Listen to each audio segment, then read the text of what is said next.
ગુજરાતી બાળ વાર્તાઓ. ઘણા વર્ષો પહેલા જનકપુરના નામનું એક મોટું જંગલ હતું. તે જંગલમાં એક ચંપક મગર રહેતો હતો. ચંપક મગર ખૂબ જ ચાલાક અને બુદ્ધિશાળી હતો. એક દિવસ ચંપક મગર ખોરાકની શોધમાં જંગલમાં ગયો. ચંપક મગર આખો દિવસ જંગલમાં ભટકતો રહ્યો. તે તળાવ પાસે ગયો કે કોઈ પાણી પીવા આવે તો તેનો શિકાર કરે, પણ કોઈ પાણી પીવા આવ્યું નહીં અને ચંપક મગરને કોઈ શિકાર મળ્યો નહીં. થોડા સમય પછી સાંજ પડી ગઈ, છતાં પણ ચંપક મગરને કોઈ શિકાર મળ્યો નહીં. પછી થાકીને ચંપક મગર ઘરે પાછો ફર્યો.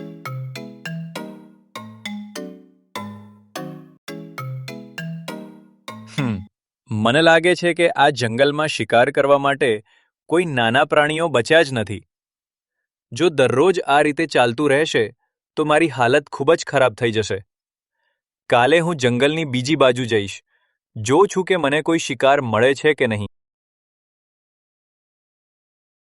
બીજા દિવસે સવારે ચંપક મગર જંગલની બીજી બાજુ ગયો, પણ આજે પણ તે આખો દિવસ ભટક્યા આમથી તેમ, પણ તેને કોઈ શિકાર મળ્યો નહીં. પછી થાકીને તે સાંજ પહેલા ઘરે પાછો ફર્યો.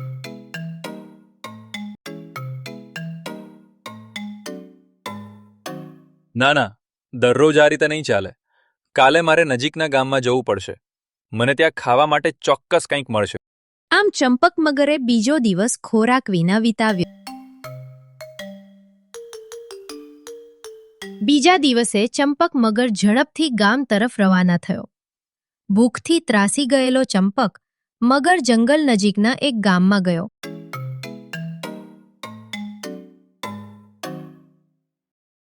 ગામ પહોંચ્યા પછી તે એક ઝાડ નીચે ઊભો રહ્યો અને કહ્યું, કદાચ મને આ ગામમાં ખાવા માટે કંઈક મળી શકે, પણ મારે અહીં ખૂબ કાળજી રાખવી પડશે. જો કોઈ મને જોશે તો તેઓ મને મારશે. ગામ લોકોને નજરમાં આવ્યા વગર ચંપક મગર ગામમાં ઘૂસ્યો અને ખોરાક શોધવા લાગ્યો. થોડીવાર પછી તેણે એક ઘરની બહાર એક બિલાડી જોઈ. અરે વાહ, કેટલી જાડી અને તાજી-માજી બિલાડી છે! આ આજે મારું ભોજન બનશે. ખૂબ જ સ્વાદિષ્ટ લાગે છે. તેને જોઈને મારા મોંમાં પાણી આવી ગયું છે, પણ મારે આ બિલાડીને કોઈ પણ કિંમતે પકડવું પડશે. આટલું કહીને ચંપક મગર ધીમે ધીમે બિલાડી પાસે ગયો અને ઝડપથી તેને પકડીને ગામ છોડી દીધું. ગામથી થોડે દૂર ચંપક મગર એક ઝાડ નીચે ઊભો રહ્યો. આ બિલાડીને જોઈને મારા મોંમાં પાણી આવી રહ્યું છે. હવે હું આનો શિકાર કરીશ અને ખાઈને તેનો આનંદ માણીશ. એમ પણ મને રોજ આવું સ્વાદિષ્ટ ભોજન મળતું જ નથી. આટલું કહીને ચંપક મગરે મોડું કર્યા વગર બિલાડી ખાવા લાગ્યો. એટલામાં ઝાડની ટોચ પર બેઠેલા એક કાગડાએ મગરને જોયો. વાહ વાહ વાહ, કેટલી તાજી માજી બિલાડી છે! અને બચેલું આપણને ખાવા મળશે. આજે ખૂબ જ સરસ ભોજન થશે. હું હમણાં જ મારા બધા મિત્રોને બોલાવીશ. આટલું કહીને કાગડો જોર જોરથી રાડો નાખવા લાગ્યો.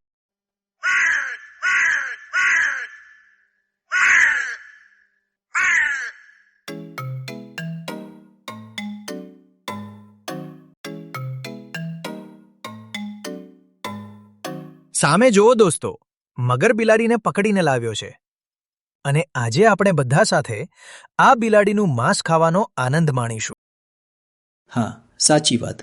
પણ આપણે જો કોઈક રીતે આ મગરને બગાડી દઈએ તો આપણાને આખી બિલાડી મળી જશે. હા યાર, પણ આપણે લોકો આ મગરને ભગાડશું કે કેમ? બધા કાગડાઓ આવી વાતો કરી જ રહ્યા હતા કે ત્યારે બે ખેડૂતો ત્યાંથી પસાર થાય છે. ત્યારે એક કાગડાને આઈડિયા આવે છે. સાંભળો, મારી પાસે આઈડિયા છે. જોવો, સામેથી બે માણસો ચાલીને આવી રહ્યા છે. આપણે જોર જોરથી અવાજ કરીએ એટલે એમનું ધ્યાન આ મગર પર જશે અને મગરને ભગાડી દેશે.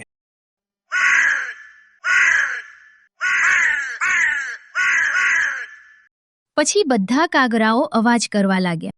તે જ સમયે 2 માણસો ત્યાંથી પસાર થઈ રહ્યા હતા.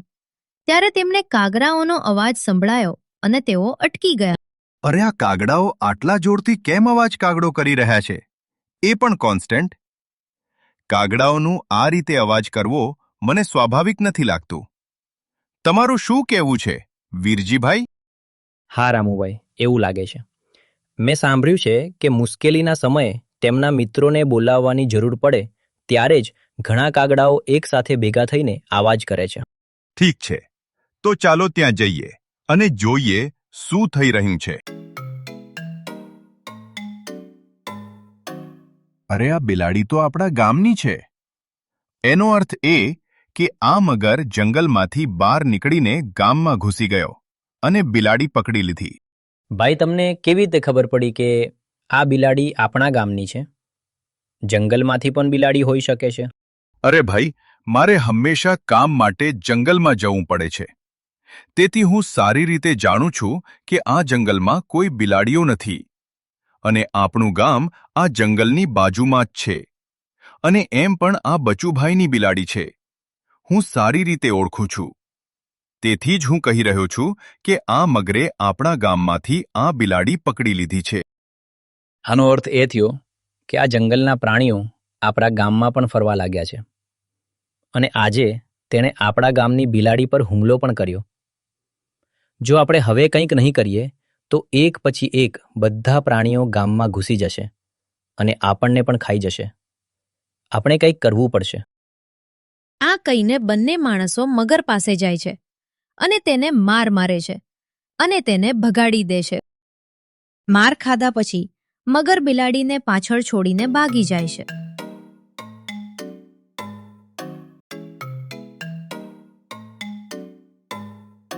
આ બધું જોઈને કાગડા ખૂબ ખુશ થાય છે અને પછી બંને માણસો ત્યાંથી નીકળી જાય છે.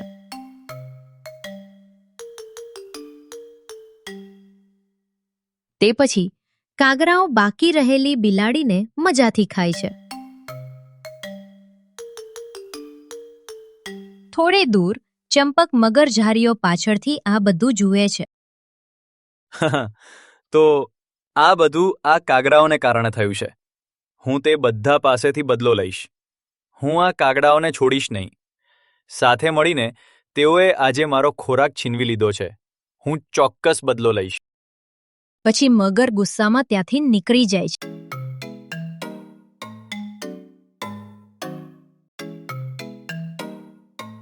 તે દિવસથી ચંપક મગર બધા પર નજર રાખવાનું શરૂ કરે છે. તે બદલો લેવાની તક શોધતો રહે છે. થોડા દિવસો આમ જ પસાર થાય છે. એક દિવસ આકાશ કાળા વાદળોથી ઢંકાઈ જાય છે અને ટૂંક સમયમાં તોફાન સાથે ભારે વરસાદ પડે છે.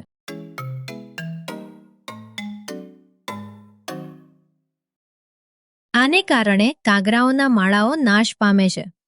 ચંપક મગર દૂરથી આ બધું જોઈ રહ્યો હતો અને મનમાં વિચારતો હતો, હા, બદલો લેવાનો યોગ્ય સમય આવી ગયો છે. આજે હું આ કાગડાઓને છોડીશ નહીં. પરિસ્થિતિનો લાભ લઈને ચંપક મગર કાગરાઓ પાસે જાય છે.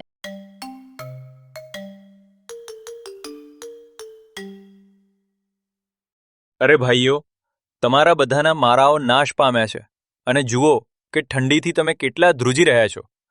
આ વરસાદથી બચવા માટે તમે બધા એક કામ કરી શકો છો. તમે મારી ગુફામાં જઈ શકો છો. તમને ત્યાં ઠંડી નહીં લાગે અને તમે 2 દિવસ આરામથી રહી શકો છો. નાના મગરભાઈ, અમે તમારા માટે ઘણા છીએ. તમને મુશ્કેલીનો સામનો કરવો પડશે. અમે નથી ઈચ્છતા કે તમે આ સંકટના સમયમાં અમારા લીધે તમે પોતાના માટે મુશ્કેલી ઊભી કરો. મુશ્કેલી શું? મારી ગુફા ખૂબ મોટી છે. તમે લોકો ચિંતા ના કરો. જ્યાં સુધી વરસાદ બંધ ના થાય ત્યાં સુધી તમે બધા મારી ગુફામાં આરામથી રહી શકો છો. નાના મગરભાઈ, અમે લોકો અહીંયા જ ઠીક છીએ. અરે કાગરાભાઈ, મુશ્કેલીના સમયે ફક્ત એક પાડોશી મદદ કરવા આગળ આવે છે. ઠંડી અને વરસાદથી બચવા માટે તેઓ બધા મગરના ઘરે જવા માટે એગ્રી થાય છે અને તેની સાથે ગુફામાં જાય છે. આમ તેઓ તેઓ બધા તે રાત મગરની ગુફામાં વિતાવે છે. પરંતુ બીજા દિવસે પણ ધોધમાર વરસાદ શરૂ રહે છે અને કાગડાઓને ગુફાની અંદર રહેવાની ફરજ પડે છે. આમ બીજી રાત પસાર થાય છે, પરંતુ બીજા દિવસે સવારે એક કાગડો ગુમ થઈ જાય છે. પછી એક કાગડો મગરને પૂછે છે, અરે મગરભાઈ, આજે એક કાગડો ગાયબ છે, તે ક્યાં ગયો? તેણે કહ્યું કે તે તમને હેરાન કરવા માંગતો નથી અને એટલે તે તમને કીધા વગર આ વરસાદમાં માળો બનાવવા ગયો છે, જેથી કરીને તે તમને પછી એ માળા ઘરમાં લઈ જઈ શકે. તેથી જ તેણે મને ત્યાં સુધી તમારા બધાની સંભાળ રાખવા કહ્યું. કદાચ તે અમને કહેવાનું ભૂલી ગયો હશે. ઓહ, અચ્છા, તો એ વાત છે. કાગડાઓ સત્ય જાણ્યા વગર મગર પર વિશ્વાસ કરી લે છે. પછીની સવારે ફરી એક કાગડો ગાયબ થઈ જાય છે. ત્યારે મગર ફરીથી સેમ સ્ટોરી કહે છે. અરે મગરભાઈ, આજે પણ એક કાગડો ગાયબ છે, તે ક્યાં ગયો? એ બીજા કાગડાને મદદ કરવા ગયો છે. ઓહ, અચ્છા, તો એ વાત છે. બહાર વરસાદ હજુ બંધ થયો નથી. તમારે બધાએ શાંત રહેવું જોઈએ. કાગડાઓ સત્ય જાણ્યા વગર મગર પર વિશ્વાસ કરી લે છે. અને ફરી એકવાર કાગડાઓ સત્ય જાણતા વગર મગર પર વિશ્વાસ કરે છે અને ત્યાં જ રહે છે. પછી જેમ જેમ રાત પડે છે, જ્યારે બાકીના 2 કાગડા સૂઈ જાય છે, ત્યારે શિયાળ ધીમે ધીમે તેનો બદલો લેવા માટે તેમની પાસે આવે છે અને એક કાગડાને ગાયબ કરે છે. બીજી સવારે કાગડો મગરને પૂછે છે, અરે મગરભાઈ, આ કાગડો ક્યાં ગયો? અરે એ પણ બાકીના કાગડા છે ત્યાં ગયો છે અને હવે તું પણ ત્યાં જઈશ? શું મતલબ? પછી મગર આ લાસ્ટ વધેલા કાગડાને પણ ત્યાં મોકલે છે જ્યાં બીજા કાગડાઓ છે. હકીકતમાં કાગડાઓ ક્યાંય ગાયબ નહોતા થયા. મગરે પોતાનો બદલો લેવા કાગડાને પોતાના ઘરની બહાર જેલ બનાવીને એક એક કરીને ત્યાં પૂરી દીધા છે. તો બોલો કાગડાઓ, કેવી લાગી મારી સરપ્રાઈઝ? તમે મારા મોઢામાંથી કોળિયો છીન્યો હતો ને? હવે તમારી પાસેથી મેં બદલો લીધો. અને હા, મેં સાંભળ્યું છે કે વરસાદ આખો મહિનો આવવાનો છે. તો હવે તમે આખો મહિનો અહીં જ રેસો ખાધા પીધા વગરના, અને એ પણ વરસાદમાં. અને હવે હું જાઉં છું મારી ગુફામાં. એન્જોય.